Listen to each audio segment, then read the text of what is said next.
Vamos a tener otro momentico, un segundito más de oración. Padre Celestial, Señor, te presento el estudio a continuación, Señor, de tu verdad. Te ruego, Señor, estés dándonos el entendimiento de comprender este gran misterio, Señor. Dios se hizo carne.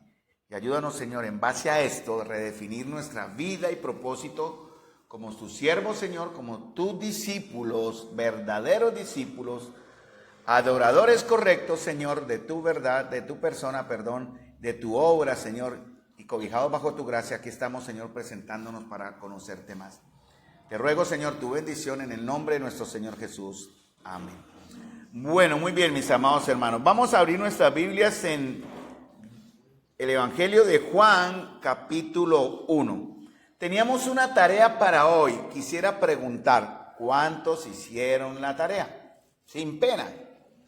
Que creo que con todas esas actividades que tuvieron el fin de semana, preparación, campamentos, retiros, creo que la tarea no fue como tenida en cuenta. Muy bien, hermanos, vamos rápidamente a hacer un resumen porque vamos a entrar en un tema. Aunque estamos paralelamente en Marcos, capítulo 6, estamos ahí quietos, aprendiendo del Señor. La Escritura es tan perfecta, hermanos, que no hay porción de la Escritura que se pierda. No hay una porción de la Biblia que diga, ay, no es de interés en un momento determinado. Estamos aprendiendo de Marcos capítulo 6, versículo 45 al 52. Estamos viendo dos aspectos. Ya hemos visto algo, así como en estas introducciones que hemos tenido en estas semanas atrás. Dos aspectos de Cristo que es necesario conocer. Y digo conocer porque a partir de ahí, hermanos amados, se define nuestra verdadera intencionalidad como discípulos. Porque una de las cosas que él recordaba a sus discípulos antes de partir fue precisamente eso, que tanto ellos le conocían, ¿no? Y tristemente en Juan capítulo 14, cuando uno de sus discípulos hace una pregunta que tal vez, no digo tal vez, él ya sabía que ellos la harían, pero no era la que él esperaba, cuando uno de ellos le dice, muéstranos al Padre, y él le dice, Felipe, tanto tiempo hace que estoy con vosotros y no me has conocido, Felipe. Entonces la idea, hermanos, hoy y siempre, a través de los estudios de la verdad del Señor, es conocerle más. Entonces vamos a subir un poquitico el nivel, hermanos. Entonces les pido el favor, tengan sus Biblias atentas. Les quiero pedir el favor también que cualquier duda, por favor, hagamos de una vez la pregunta. O sea, no dejemos para después o cualquier duda o no entendimiento respecto a esta verdad. Por favor, entonces, mis amados hermanos, hacer la pregunta. Esa es la idea. Estamos acá para aprender, ¿no?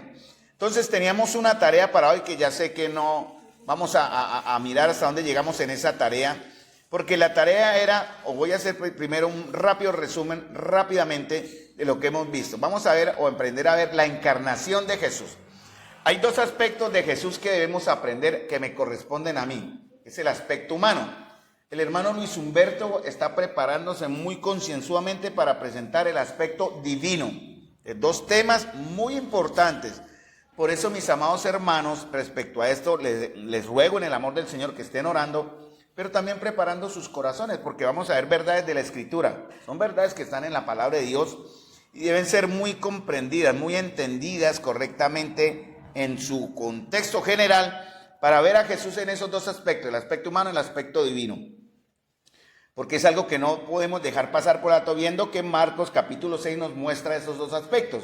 El aspecto humano, hombre de oración, un varón de oración, con muchas razones y motivos para orar, ya hemos visto algunas cosas, pero también el aspecto divino, cuando él ve a sus discípulos luchar contra la tormenta, bregando fuertemente, eso lo veremos. Si Luis está listo para su presentación de enseñanza, él pasará y después veremos ese aspecto. Si no, yo lo doy de Juan capítulo 6, versículo 47 al 52, más o menos. Y terminamos ese proceso mientras el hermano Luis termina de prepararse, porque para él ha sido un reto no demostrar. Él me preguntó si él tenía que probar que Jesús es Dios. Esa es la gran pregunta que quiero lanzar hoy. El hermano Luis no va a probar que Jesús es Dios. Él va a demostrar a Jesús como Dios. Dios no necesita ser probado, necesita ser presentado, ¿no?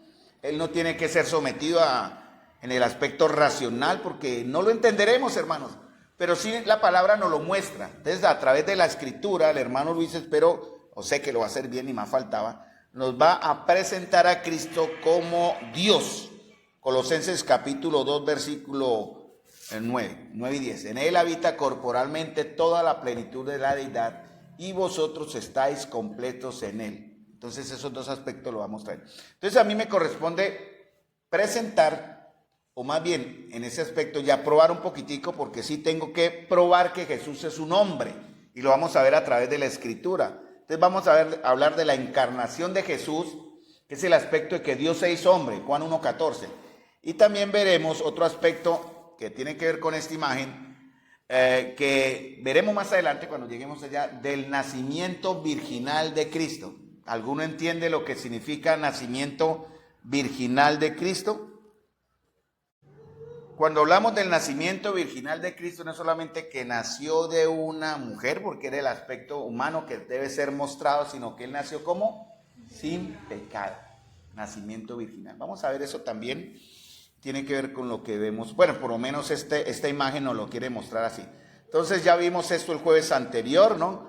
La misión de él, cómo se prepara él para orar por esto, cómo él ora por fortaleza, cómo ora para dar ejemplo a sus discípulos.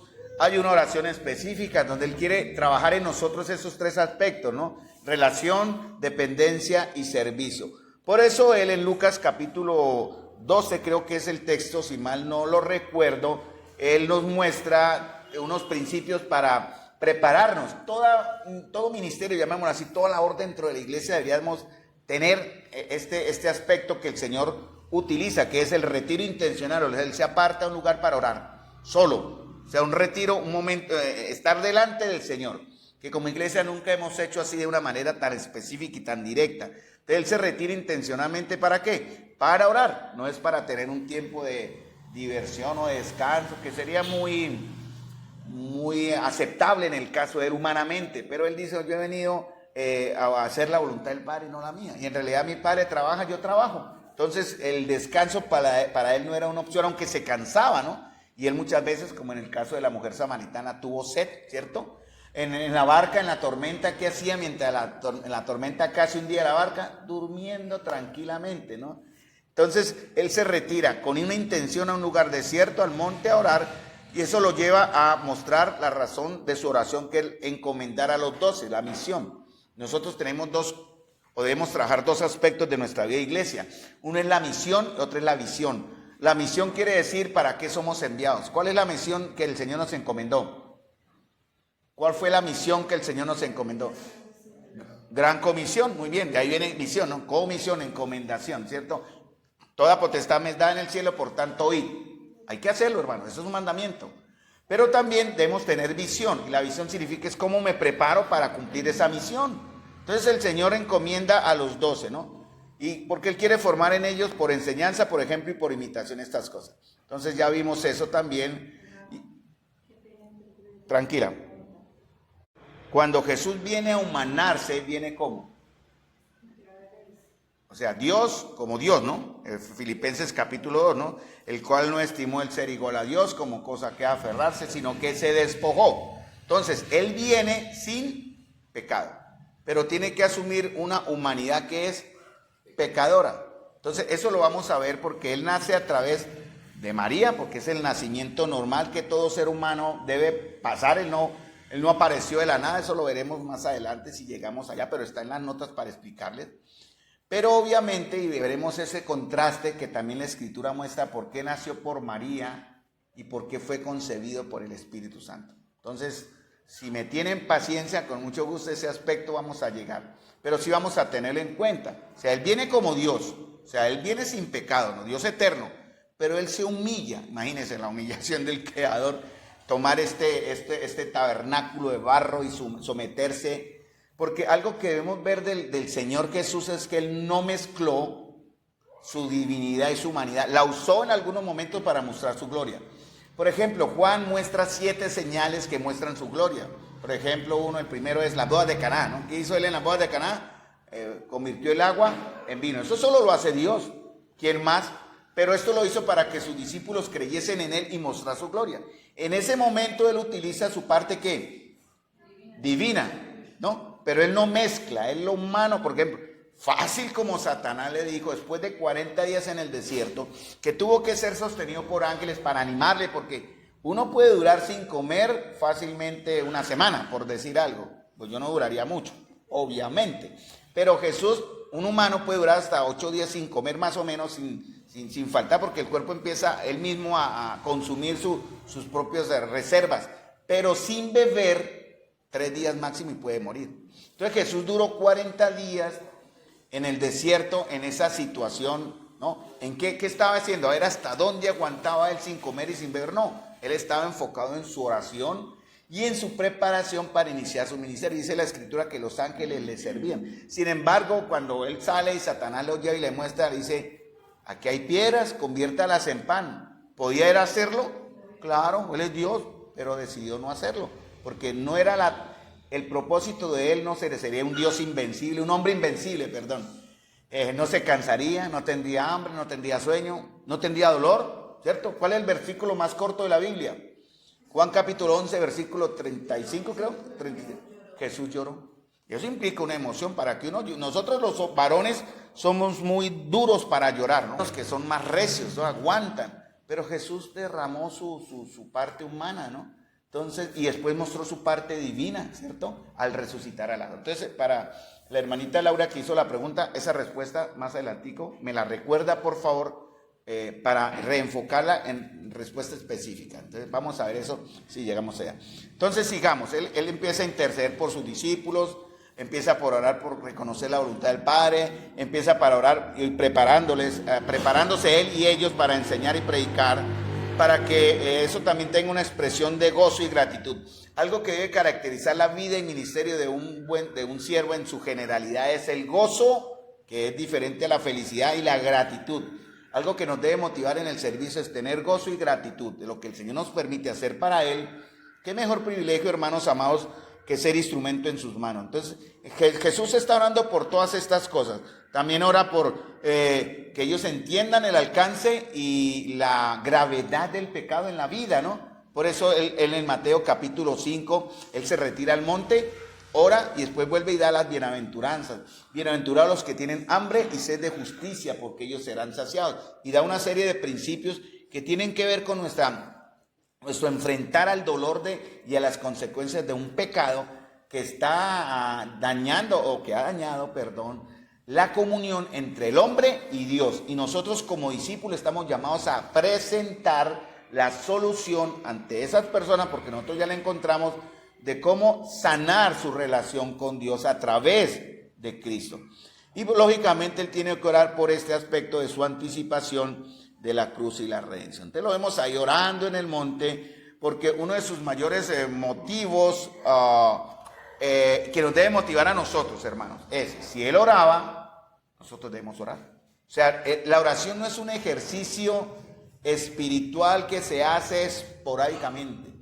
Nuestra vida de oración debe ser constante. Todo trabajo, hermanos, todo. Bueno, en lo secular, obviamente, con la oración. Yo siempre, antes de partir, yo oro por mi trabajo, que sea lo que Dios quiera y que me guarde la vida y que guarde mis clientes, guarde el vehículo, cosas así, mi oración humana. Pero también, hermanos, todo servicio, toda función dentro de la iglesia tiene que estar muy bien sazonada con oración. Podemos usar esa palabra, bien permeada de oración, porque recuerden, todo ministerio y todo trabajo en la iglesia va a enfrentarse, hermanos amados, ¿a qué? A las huestes, a la oscuridad. Nosotros siendo luz, tal vez usted no se vea como luz, pero la Biblia lo dice, somos luz en el Señor. Entonces, a partir de lo que ya somos en el Señor, vamos a orar por eso. Entonces, por eso para Jesús la oración era una parte muy, muy importante, ¿no? Muy esencial en su vida, siendo él como es Dios mismo encarnado en el hombre. Entonces, la pregunta es, ¿qué tan fundamental es la oración para nosotros? ¿Qué tan importante es para nosotros, hermanos?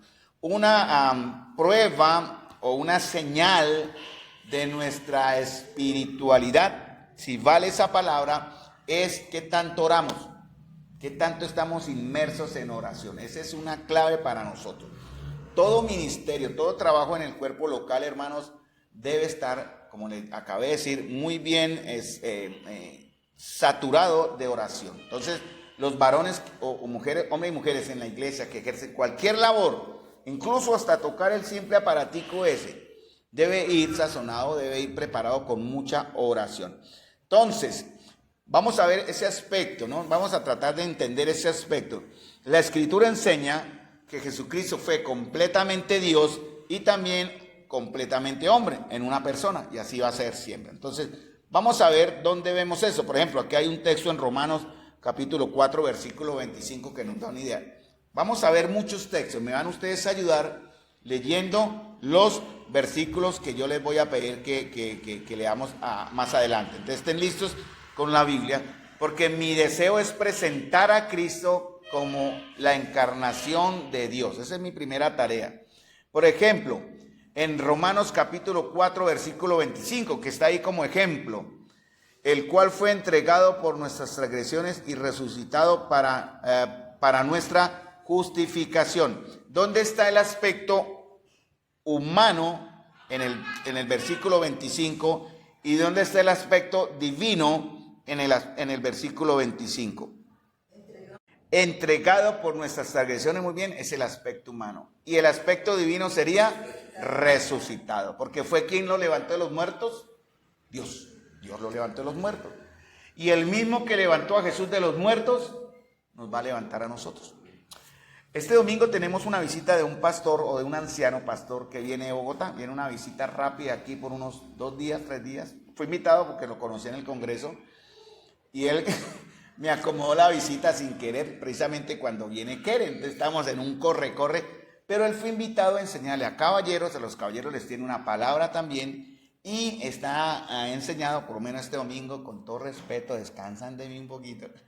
Él va a hablar, adivinen de qué. Estamos viendo un tema y precisamente ellos ya lo vieron allá en Bogotá. Ellos van en la segunda carta de los tesalonicenses. Entonces él va a enseñar un texto de Tesalonicenses. Creo que es segunda de Tesalonicenses capítulo 2, versículo 1 al 10 más o menos. Creo que ese es el que ha enfocado. Porque tiene que ver con el hilo que estamos viendo porque vamos a empezar a ver primera de Tesalonicenses capítulo 4, versículo 15. ¿Cómo va a ser la venida del Señor? ¿Por quiénes va a venir? ¿Cuándo? No sabemos, pero él nos va a decir la Escritura. Por quiénes va a venir, cómo va a ser, ¿verdad? Y todo eso que significa entender esa verdad. Pero eso no hubiera sido posible si la segunda parte que está en el verso 25, resucitado para nuestra justificación.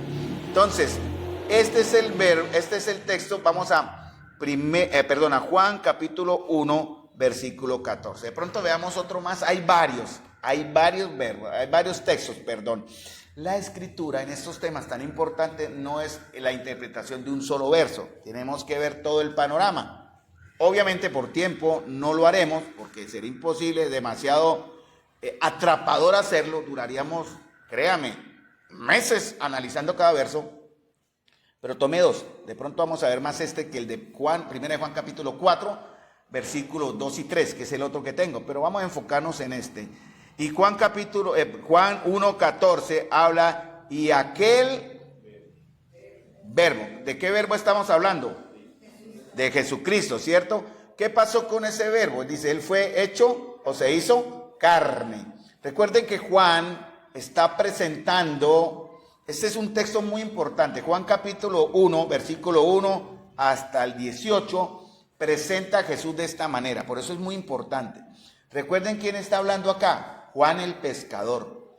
Ese Juan era ignorante, él no fue educado en la teología. Sin embargo, recuerden, quien está aquí hablando es el Espíritu del Señor, que él le prometió a sus discípulos que les enseñaría toda la verdad y mostraría, obviamente, mostrando a Cristo. Entonces, ¿qué es lo que Juan quiere enseñar en este momento? La palabra fue hecho, es lo que significa, eso lo vimos el jueves anterior, llegar a ser, convertirse en. O sea, el verbo no tomó forma humana de una manera superficial, sino que en verdad llegó a ser carne. Había una enseñanza en la iglesia, creo que era el docetismo, si mal no recuerdo, que enseñaba que cuando él llegó al mundo fue una apariencia humana en verdad, ¿cierto? No fue, era Dios, pero la apariencia que era una apariencia humana, no era real.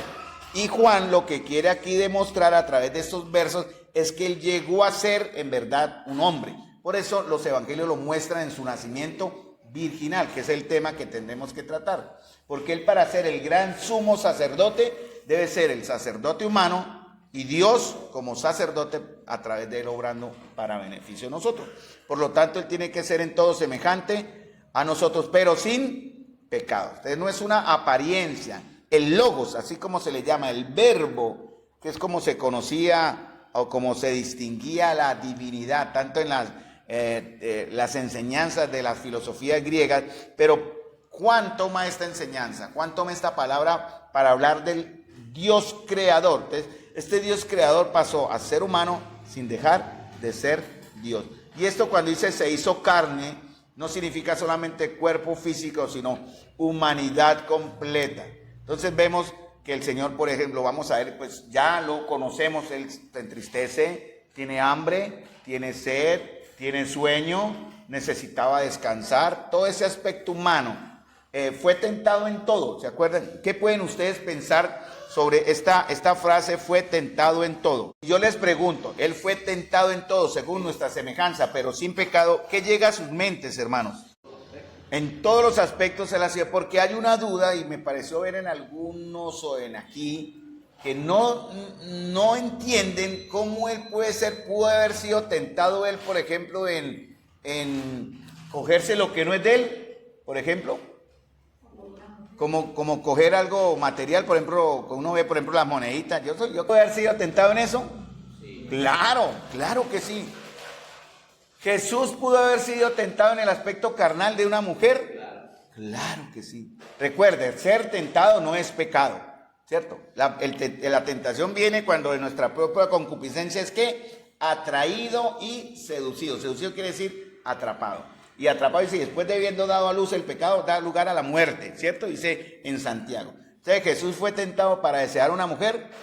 Sí. ¿Deseó una mujer? No. Porque él dijo, y precisamente hubiera perdido toda autoridad si eso hubiera sido así.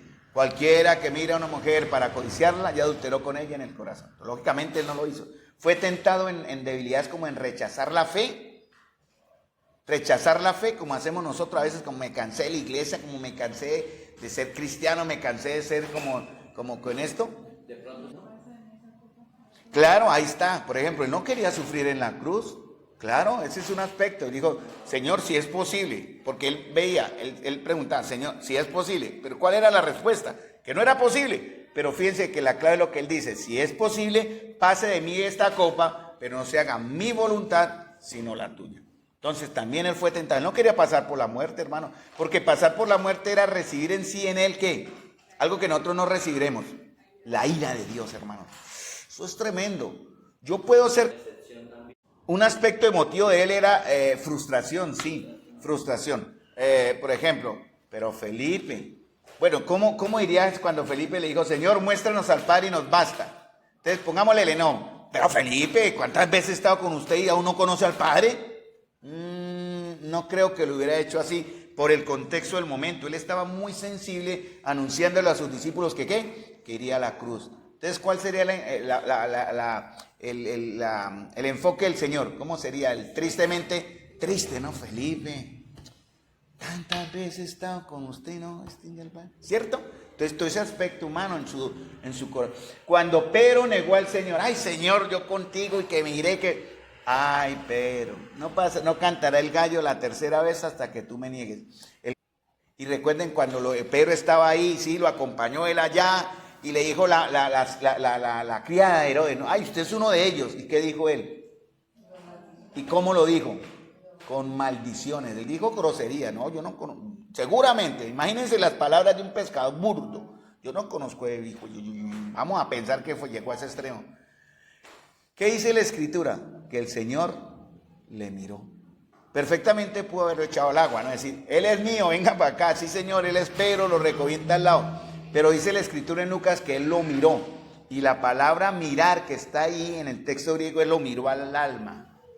Lo miró a lo profundo. Imagínense ustedes cuando el Señor nos mira, yo imagino al Señor cuando lo miró al alma, ahí en su dolor, desfigurado, completamente tasajeado, y mirar el alma de su amado discípulo, que después restaura, porque dijo, he rogado por ti para que tu fe no falte, con ese dolor, con esa frustración, con esa tristeza, todo eso. Entonces, mis amados hermanos, todo ese aspecto emocional se debe tener en cuenta. Pero apenas él lo miró, ¿qué hizo? Salió y lloró amargamente, ¿cierto? Y obviamente también tuvo la oportunidad con Judas, ¿no? Ay, con un beso entregas al Hijo de Dios, ¿cierto? Y Judas pudo haberse arrepentido en ese momento. Señor, perdóneme. ¿Qué hubiera hecho Jesús? Lo hubiera perdonado, claro que sí.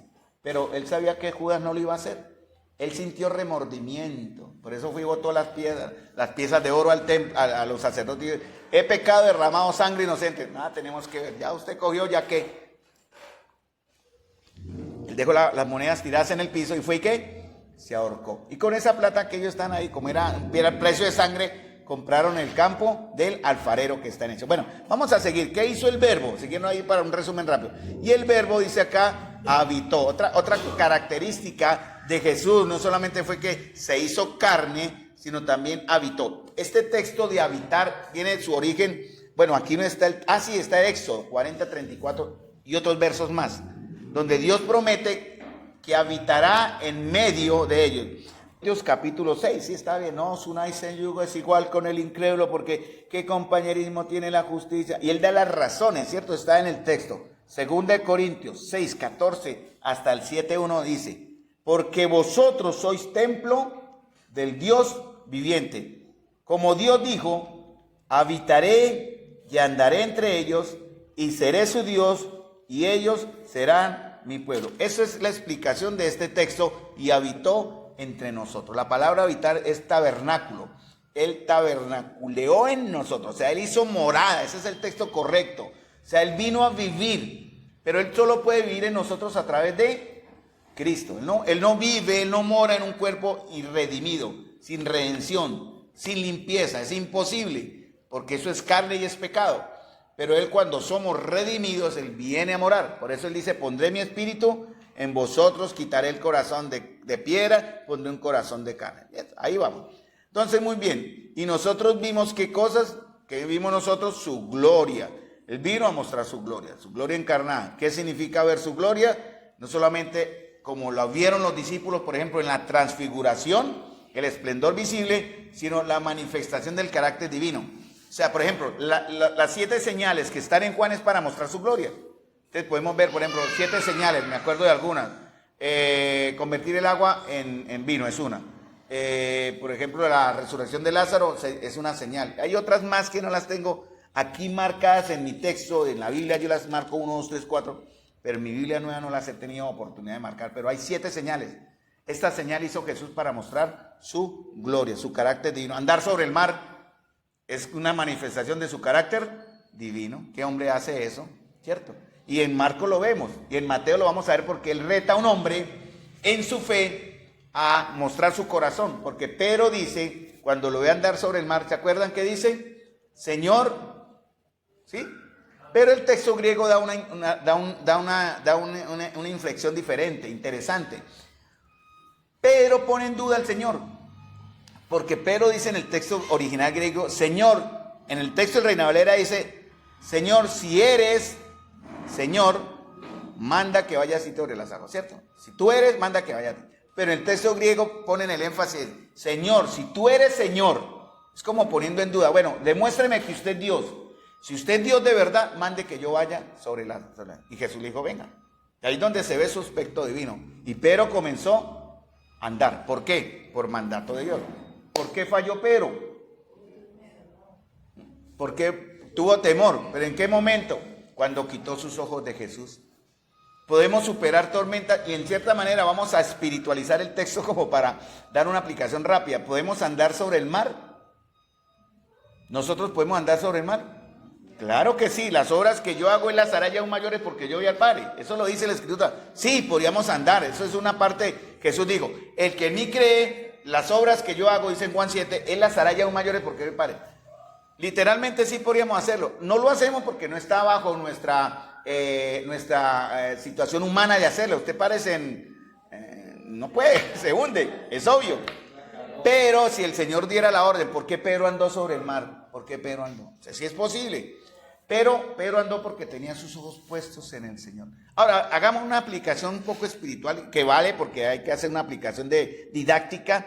Podemos andar sobre el mar de las dificultades, podemos andar sobre el mar de las pruebas, podemos andar sobre el mar de la enfermedad, podemos hablar sobre el mar del desamor o el mar de la inseguridad. ¿Sí podemos? Claro que sí, si ponemos nuestros ojos en Jesús.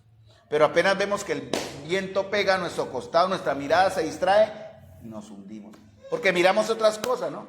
Miramos el aspecto humano, miramos tan, pero puesto los ojos en Jesús, el autor y consumador de la fe, nos da como la idea de que con Él vamos a encontrar la respuesta a nuestras tormentas, por dar una aplicación, un poco sacar el contexto ahí, pero tiene que haber una enseñanza espiritual ahí. Gloria, ¿cómo es su gloria? Gloria como la del unigénito del Hijo, lleno de gracia. ¿Qué significa unigénito? Ya lo vimos también el jueves anterior. Estamos haciendo el resumen antes de entrar, dándole la oportunidad para la tarea también, porque si no alcanza el tiempo, para el próximo jueves seguimos, no pasa nada. El unigénito del Padre quiere decir que es único, único en su clase, único en ser, único en carácter, no que haya sido el único, porque es diferente a primogénito, que es el primero que nacer, no, Él es único en cuanto a autoridad, habla de su relación con el Padre de una manera muy directa. Y vimos su gloria, gloria como el unigénito del Padre, lleno de ¿qué? De dos cosas. Él muestra dos cosas que los discípulos mostramos. ¿Qué es? ¿Lleno de qué? Gracia. ¿Lleno de qué? Verdad. Nosotros como discípulos tenemos que ser hombres y mujeres llenos de qué? Gracia y de verdad. ¿Qué significa la palabra gracia? ¿Qué significa la palabra gracia entonces? Gracia es darle a las personas lo que no merecen. ¿Qué les podemos dar que no merezcan ellos? ¿Qué le podemos dar a las personas que no merecen? Amor, no lo merecen. Nosotros estamos en una condición mucho mejor que ellos. Pero por estar en pecado deberíamos condenarlo. Ay, Señor, que descienda fuego del cielo y los destruya, como dijeron sus discípulos. Y el Señor dijo, no sabéis de qué espíritu soy. Pues bien, hermano, nosotros como una reflejo de nuestro Señor, debemos ser hombres y mujeres llenos de gracia. Gracia, entregar lo que ellos no merecen. ¿Verdad? Darles esa misericordia también. Y verdad, ¿qué significa verdad? Dos atributos que hablan del carácter de Cristo: gracia, favor inmerecido y verdad. Bueno, ahí da la respuesta, no deje de dar la respuesta a usted. Tiene que ver con fidelidad, revelación. Jesús habla, o la Escritura habla, que Él busca hombres de verdad. Hombres de verdad, hombres y mujeres de verdad. Pero verdad basados en ¿qué? Bueno, la palabra verdad es fidelidad también, pero ¿está basado en qué? ¿En qué se basa la verdad de un hombre y una mujer? ¿De dónde nace la fuente para mostrar la verdad, que es pureza? Viene de la palabra. La palabra me muestra cómo debo actuar. ¿Sí? Esa es la verdad que yo debo vivir. Yo puedo armar mi propia filosofía, hermano. Y aquí podemos poner un dogma de fe de la iglesia que pueden ser muy espirituales, muy bonitos, muy loables, como hacen muchas congregaciones, pero no bíblicas. Por eso tenemos que ir a la Escritura, hermanos, y atenernos a la verdad de Dios que está aquí, es la que nos va a enseñar. Entonces, en estos últimos 5 minutos, que tengo el tiempo, vamos a empezar. Vamos a Juan, capítulo 1, versículo 1 hasta el 18. Voy a empezar con esta primera, a partir de ahí avanzamos leyendo los textos. Y les recuerdo, mis amados hermanos, la gloria sea para el Señor, su presencia en esta noche acá, pero también les da la responsabilidad, no se me escondan, no se le escondan al Señor mejor, de que la tarea sigue vigente. Para el próximo jueves la tarea sería averiguar lo que viene ahí, a ver hasta dónde alcanzamos con esta primera, que es capítulo 1, versículo 1. Aquí hay por lo menos 2 o 3 características del verbo, o sea, la tarea era esta: ¿cuáles son las características de ese verbo? ¿Cierto? Que se encuentran en el capítulo 1 de Juan hasta el verso 18. 1:1, ahí van a encontrar bastante. Yo encontré como 20. Pero las voy a compartir, pero voy a dejar que ustedes me vayan ayudando. Entonces la primera tiene que ver una característica que se relaciona con ¿qué? Miren el verso 1. Leamos el verso 1 de Juan. En el principio era el verbo, y el verbo era con Dios, y el verbo era Dios. Este versículo 1 me va a mostrar 3 características de Jesús que se relacionan con ¿qué? ¿Con qué aspecto de su naturaleza? Su divinidad. Muy bien, perfecto, eso lo tengo yo también. Esa era la primera respuesta que usted, por lo menos yo lo relacioné así, ¿no? Yo lo separé así. características que se relacionan con su divinidad. Algo que en su sabiduría el hermano Luis tocará o no, de acuerdo a cómo él esté organizando su enseñanza, para mostrarnos, presentarnos a Jesucristo como Dios. No probarnos, porque uno no puede probar que Dios es Dios. Eso no se sujeta a una serie de experimentos y pruebas que digan, ahora sí creo en Dios porque fue probado científicamente. No, eso tiene que ver con la fe. Entonces Luis nos va a presentar a Dios. Y usted decide si cree o no creen en él. Eso es en Romanos capítulo 1 también. Pero aquí, uno primero, que el verbo es ¿qué? Capítulo 1, primera parte del verso 1. En el principio era el verbo. Recuerde que cuando se dice el verbo estamos hablando ¿de quién? De Jesús. Cuando se encuentren ustedes con un mentiroso, testigo de Jehová, si pueden evitarlo, no lo reciban. Si usted no está bien afirmado en esta verdad, muchas gracias, yo creo la verdad, yo tengo la verdad, ciérrele puerta. No se ponga a torear o en cierta manera si usted no está preparado. Pero si está preparado, enfréntese, saque su espada y humíllelo. O derrótelo, porque eso ya no tiene fundamento. Entonces el primero, en el principio era el verbo. Y aquí está hablando de que el verbo, que Jesús, es ¿qué? Eterno. Muy bien. Entonces también tengo lo mismo. El verbo es eterno, y cuando dice que es eterno, quiere decir que existía desde antes de la creación. Juan 1:1, en el principio era el verbo. Vamos a Juan 17:5 y el verso 24.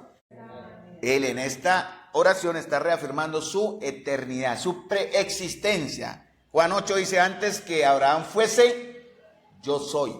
Ese yo soy era sagrado. Cuando hablan el yo soy, está hablando del nombre de Dios. Entonces, él al usarlo se atribuye el término de Dios. Es como si yo dijera acá, yo soy Dios, ¿ustedes qué harían conmigo? Me sacan a piedra porque yo no lo soy.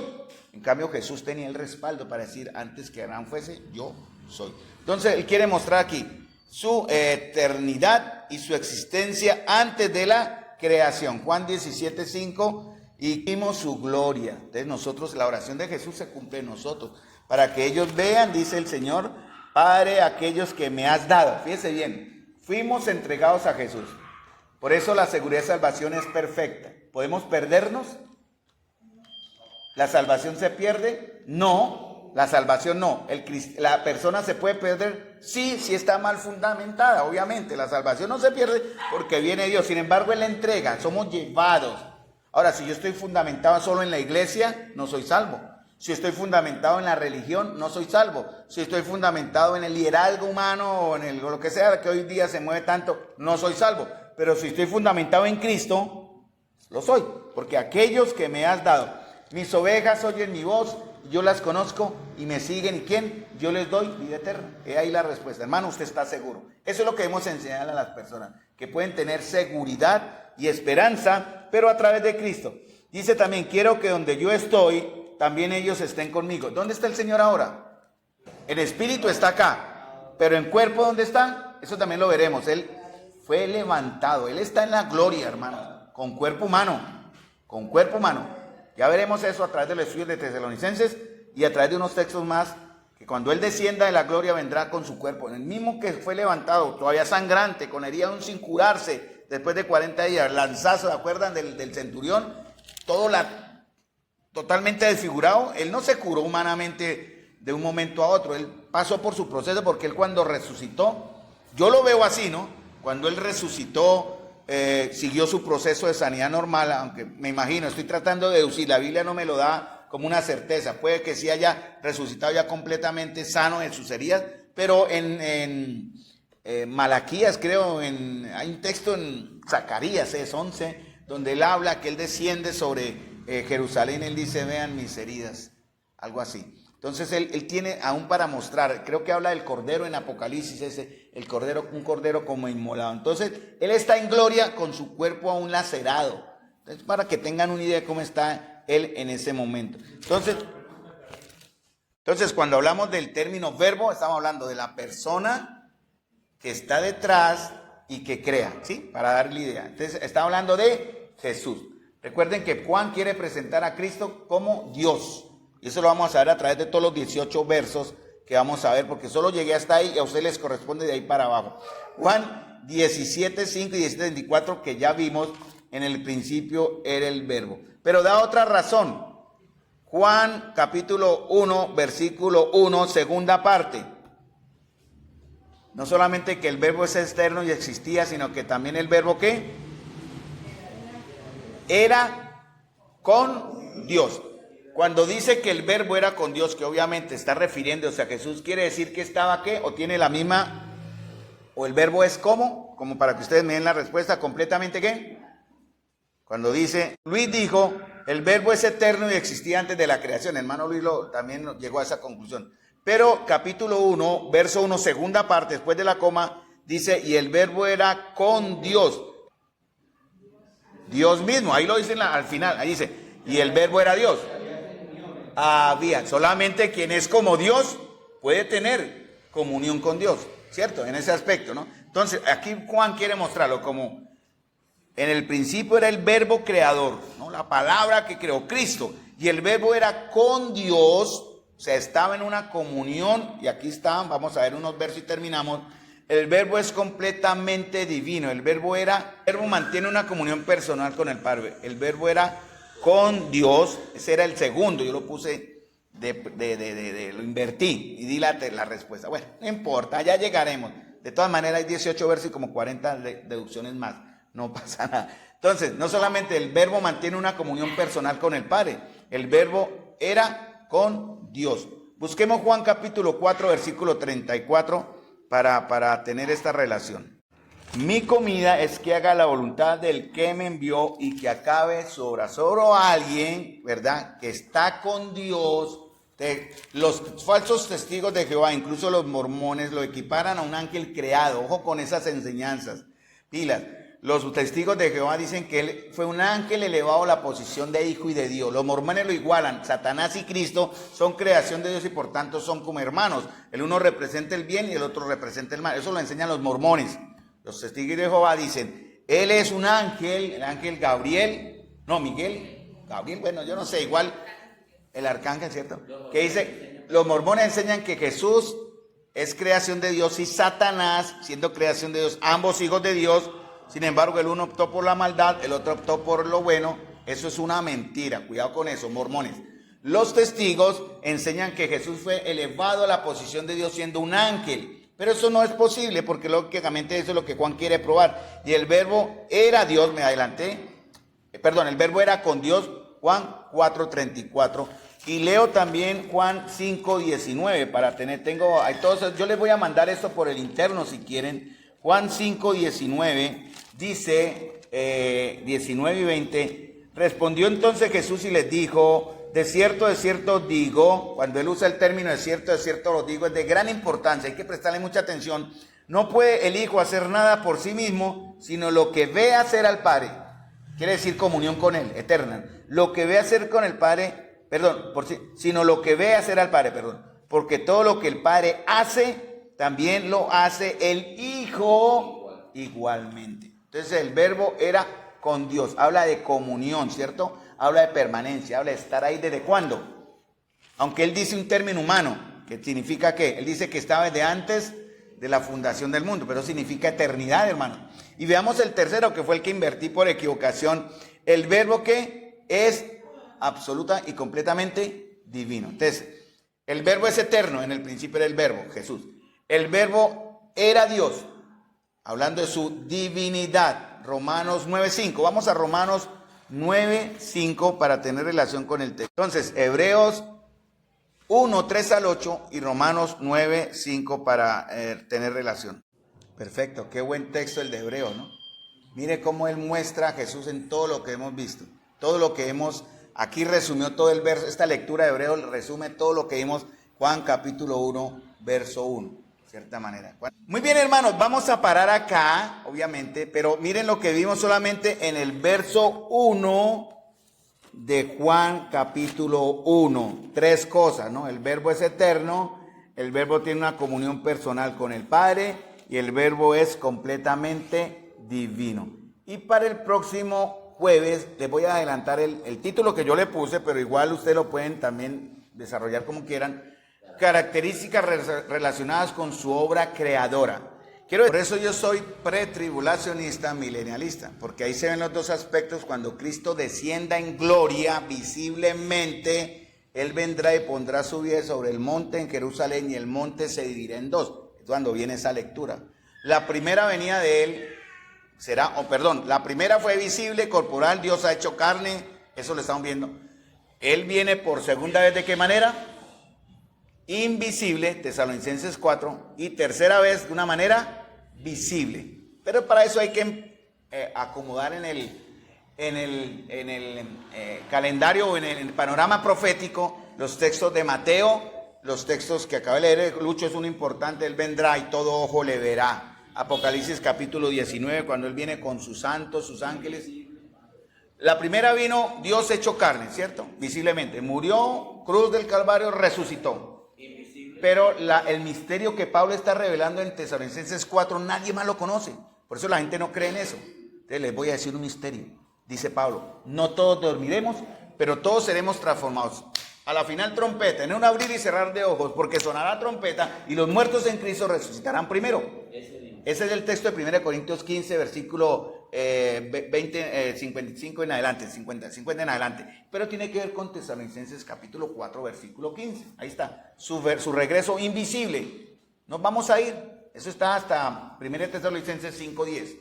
Dios no nos ha puesto para alcanzar ira, sino para alcanzar salvación. Eso lo veremos en su momento.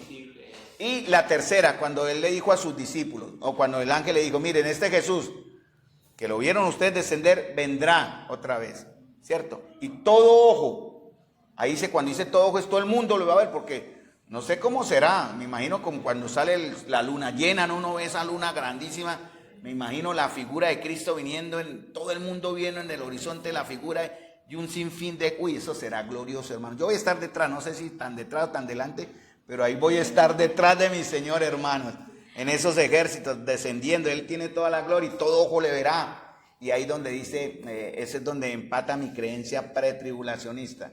Respetando y amando a mis hermanos que creen lo contrario. No debe haber división por eso mientras no toque la salvación de Cristo, hermano, y su obra redentora. Puede creer que viene antes, durante, después. No pasa nada. Lo que sí no puede negar es la resurrección de Cristo. Entonces, mis amados hermanos, eso es muy importante en nuestra fe. La palabra de oración, mis amados hermanos. Amén.